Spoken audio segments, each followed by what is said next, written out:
नमस्कार. मी या सप्ताह कमिटीमध्ये एक सेवक म्हणून आहे, प्रमोद देशमुख. सप्ताह आणि हे कृषी प्रदर्शन याच्या मागचा महाराजांचा जो एक विचार होता, हा खूप मोठा विचार होता. महाराजांचं म्हणणं होतं की सप्ताह सर्वजण करतात आणि त्या ठिकाणी आध्यात्मिक ज्ञान भेटतं लोकांना, परंतु माझ्या आश्रमामध्ये येणारे जे सर्व लोक आहेत ते हे शेतकरी आहे, म्हणजे ते शेतीशी निगडीत असलेलेच लोक भक्त आहे.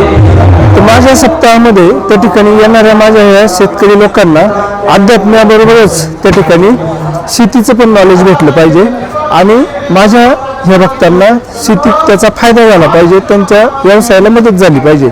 म्हणून महाराजांनी 2007चा जो पहिला सप्ताह झाला तेव्हापासून ही संकल्पना महाराजांचा म्हणजे आदेश मानून हे जे सप्ताह समिती आहे ही त्या ठिकाणी राबवते आणि निश्चितपणानं खूप चांगल्या पद्धतीने प्रतिसाद त्या ठिकाणी ह्या कृषी महोत्सवाला मिळतोय. हे गगनगड बाळागावी कृषी महोत्सव जो आहे हे 8वे पर्व आहे.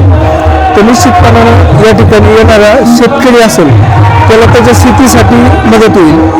या ठिकाणी ज्या गृहिणी असतील, महिला असतील, त्यांना गृहोपयोगी वस्तू या ठिकाणी मिळतील किंवा त्या शेती करीत असलेले समजा पोल्ट्री असेल, डेअरी असेल, त्या ठिकाणी रेशीम उद्योग असेल, अशा छोट्या छोट्या लघु उद्योगांना देखील या ठिकाणी मदत या माध्यमातून होत आहे.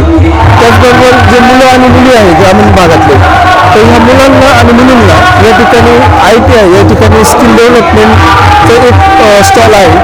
तर त्या ठिकाणी 6 महिने ही ITI त्या ठिकाणी क्लासेस त्यांना मिळणार आहे आणि ITI झाल्यानंतर त्यांना त्या ठिकाणी नोकरी देण्याची हमी देखील ते लोक घेत आहे.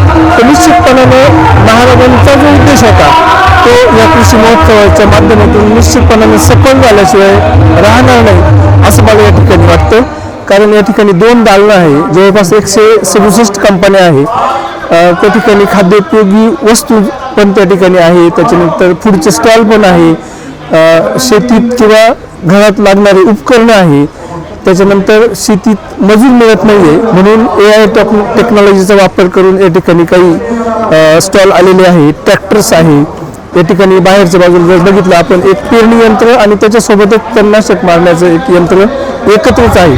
तर निश्चितपणानं मजुरांचा तुटवडा, जे भांडवली शेती झालेली आहे तिला पर्याय, मजुरांच्या तुटवड्याला पर्याय आणि एक लघु उद्योग शेतीबरोबरच त्या ठिकाणी एक लघु उद्योग म्हणून किंवा जोडधंदा म्हणून देखील या ठिकाणी या प्रदर्शनातून तुम्ही घेऊन जाऊ शकतात.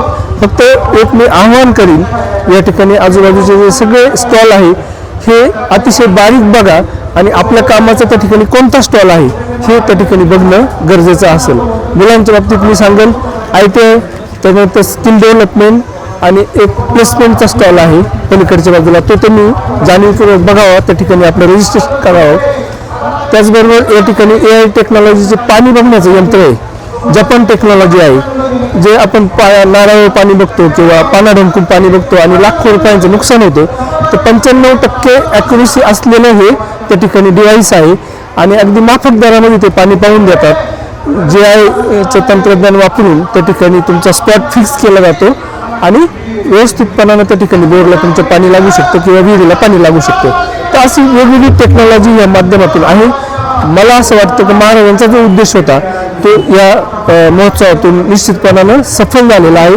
फक्त गरज आहे या ठिकाणी आल्यानंतर सर्वांनी सप्ताहाबरोबरच किंवा प्रवचनाबरोबर कीर्तनाबरोबर ह्या कृषी प्रदर्शनाला आणि शेजारच्या दालनाला त्या ठिकाणी पण भेट द्यावं ही मी आयोजकांच्या वतीने आवाहन करतो. धन्यवाद.